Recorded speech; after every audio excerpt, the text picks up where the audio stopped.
ওদের কারণেই ম্যাচটা হেরেছি। সাইফুদ্দিন মিরাজের মতো অলরাউন্ডার আমাদের দলে দরকার ছিল, আমরা তাদেরকে মিস করছি।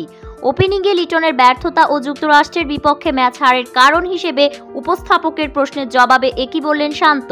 দর্শক বিস্তারিত জানুন পুরো ভিডিওতে। দর্শক, যুক্তরাষ্ট্রের মাটিতে প্রথমবারের মতো সিরিজ, অচেনা কন্ডিশন, পিচ সম্পর্কেও ধারণা নেই এমন মাঠে বলের মতিগতি বুঝতেই খেই হারিয়েছেন বাংলাদেশের ব্যাটাররা। ব্যাট করতে নেমে লিটন দাসের বাজে শুরু, এরপর নাজমুল হোসেন শান্ত ও সাকিব আল হাসানরা অনেক সংগ্রামের পরও রান পাননি। শেষ পর্যন্ত তাওহিদ হৃদয়ের 50 ও মাহমুদুল্লাহ রিয়াদের ক্যামিওতে টাইগাররা নির্ধারিত 20 ওভারে 6 উইকেটে 153 রান তুলেছিল। এই লক্ষ্য নিয়ে বল করতে নেমে বাংলাদেশের বোলাররা শুরু থেকেই দুর্দান্ত বোলিং শুরু করেন। মাত্র 94 রানেই 5টি উইকেট তুলে নেন বাংলাদেশের বোলার মুস্তাফিজ, শরীফুল, রিশাদ হোসেনরা। তবে শেষ পর্যন্ত বাংলাদেশ পরাজয় নিয়ে মাঠ ছাড়েন।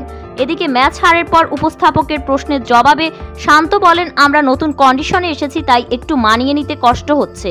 বিশেষ করে ওপেনিংয়ে লিটনের ব্যর্থতা আরও আমাদের হতাশ করছে। তবে মিরাজ, সাইফুদ্দিনের মতো আরও দুজন অলরাউন্ডার থাকলে আমাদের দলটা আরও শক্তিশালী হতো।